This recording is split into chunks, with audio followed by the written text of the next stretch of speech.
هو الله الله الله الله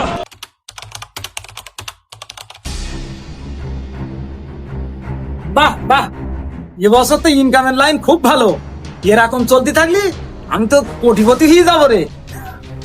জি চাচা, এবছরে সব থেকে বেশি ইনকাম হয়েছে, কারণ মানুষ এবছরে সব থেকে বেশি অভাবে পড়েছে। এই শোন, ওই ভাড়ার যা হাবি 1 লাখ টাকা নিলো, ওর সে লাভের টাকা দেছে? না চাচা, দেয়নি। ওর নাকি এই মাসে বিরাট অভাব যাচ্ছে, ও দিতে পারবে না বলেছে। কি ভাগের মূল্য নাকি? আমার টাকা নিয়ে লাভের টাকা দেবে না? এই যা ওর বাড়িতে দিন। আচ্ছা চাচা, আমি যাচ্ছি। আমার টাকা নিয়ে নাই, টাকা দেবে না? কত বড় সাহস! ও ছাঁচো চান্ডি বান্ডি সব গা ব্যাটে ঘুরছি নিয়ে আস। আই আই তোর মজা দেখো ভাই। ভাই চাচা, আমার মেয়ে হাসপাতালে খুব অসুস্থ, আমি মেয়ে চিকিৎসা তাই করতে পারছি না। তা তোমার টাকা আমি এ মাসে দিতে পারবো না, সামনের মাসে সুদে আসলে সব একসাথে দিয়ে দেবানি চাচা। কি টাকা নে? তোর মাইয়া বাইলো কি মূল্য কি ওটা আমার দেখার বিষয় না। তোর মাইয়া মূল্য কি বাইলো ওটা আমার দেখার বিষয় না। তোর 2 দিন টাইম দিচ্ছি, 2 দিনের ভিতরে আমার টাকা দিয়ে দিবি। না দিলি তোর বাড়ি ঘর তো যা আছে সব উড়িয়ে দেবো। আমার চোখের সামনে থেকে আর এখন তা তুই।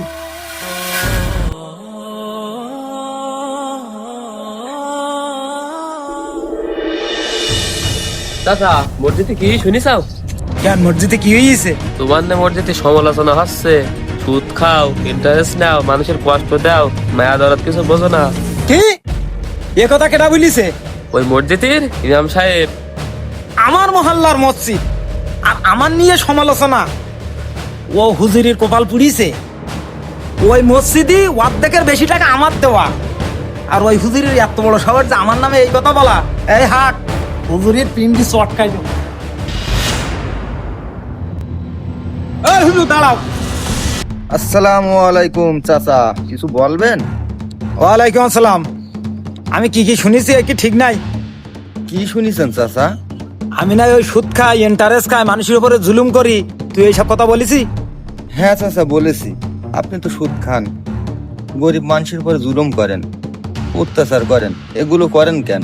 সুদ খাওয়া তো হারাম, আপনি জানেন। তাহলে এগুলো খান কেন? এগুলো বাদ দেন চাচা, দিয়ে 5 ওয়াক্ত নামাজ পড়েন।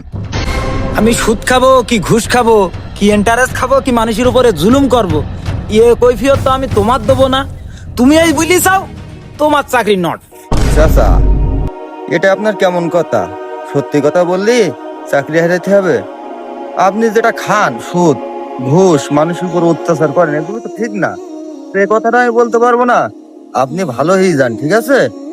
আমার চিন্তা তোমার করা লাগবে না। তুমি বাসায় যাইয়ে তোমার টোবলা টোবলি ছা আছে ওই কাটা গোছাও গে। তোমার সন্ধ্যা ট্রেনে বাড়ি যেতে হবে না, তোমার চাকরি শেষ। কি যুগ পড়লো! সত্যি কথা বললো চাকরি থাকছে না। সত্যি কথা আমি বলেই যাব, যতদিন আমার জীবন আছে। সুদ খাচ্ছাও খাও, বুঝবা একদিন, মরবা না।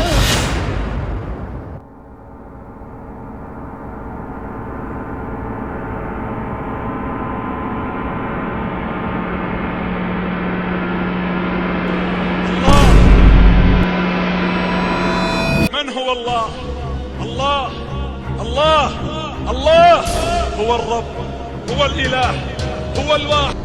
من هو الله الله الله الله هو الرب هو الإله هو الواحد. الله الله الله هو الرب هو الإله.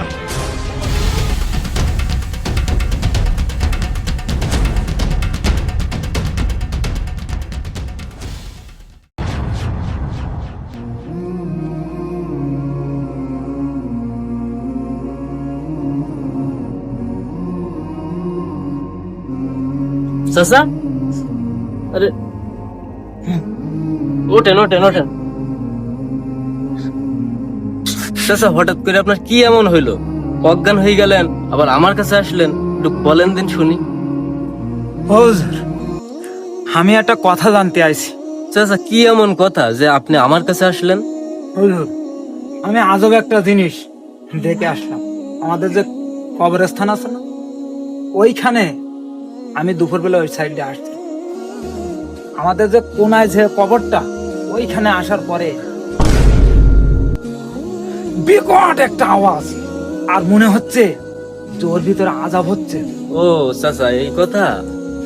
আসলে ওই যে কোনার কবরটা যার ছিল, সে দুনিয়ায় বেঁচে থাকতে অনেক সুদের কারবার করত, মানুষের পরে জুলুম করত, অবিচার করত, মনে করেন মানুষের প্রতি মানে নির্যাতন, যত প্রকার মানে খারাপ কাজ, মানে মানুষ হিসেবে সে অনেক খারাপ কাজ করে গেছে, যার কারণে তার কবরে এখন আযাব হয়। অনেকে শোনে মাঝে মাঝে, বুঝছেন? এই সমস্ত কাজ তো আমিও করি, তাহলে আমি কি মরার পরে আমার কবরেও কি এরকম আযাব হবে? আসলে চাচা, হাদিসে উল্লেখ আছে রাসূল সাল্লাল্লাহু আলাইহি সাল্লাম লানত করতেন সুদখোরের উপর, সুদদাতার উপর, সুদের সাক্ষী যে দিত তার উপরে, এবং সুদের সাথে যারা জড়িত ছিল তাদের উপরে। আর সুদের 70টি গুনার ভিতরে সব থেকে নিম্ন গুনাহ হচ্ছে নিজ আপন মায়ের সাথে জেনা করার সমতুল্য। তাহলে এখন আপনি বলেন, এই নিম্ন গুনাহ যদি এটা হয়, তাহলে তার অধিক গুনাহগুলো কি? এই জন্য সুদকে আল্লাহ সব সময় হারাম বলে দিয়েছে। তাহলে আমি যে গুনাহ করেছি, এর থেকে কি আমি কি ক্ষমা পাবো না? তাছাড়া ক্ষমা করার মালিক আল্লাহ। আল্লাহর কাছে নত হন, 5 ওয়াক্ত নামাজ পড়েন, আপনি তওবা করেন, করে দিনের পথে ফিরে আসেন, নিশ্চয়ই যদি আল্লাহকে আপনি খুশি করতে পারেন, সে নিশ্চয়ই আপনাকে ক্ষমা করে দিতে পারে।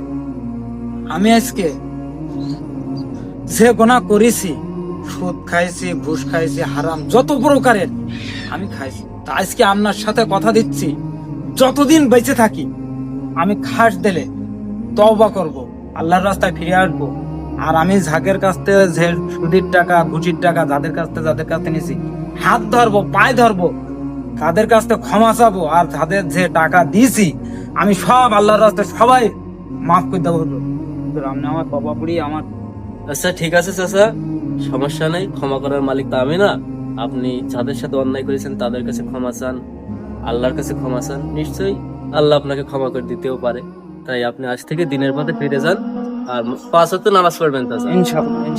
আমরা অনেকেই সুদের সাথে জড়িত, তাই আসুন আজ থেকে সুদকে না বলি আর হালাল রুজিকে আপন করি। ভিডিওটা ভালো লাগলে শেয়ার করে অন্যকে দেখার সুযোগ করে দিন।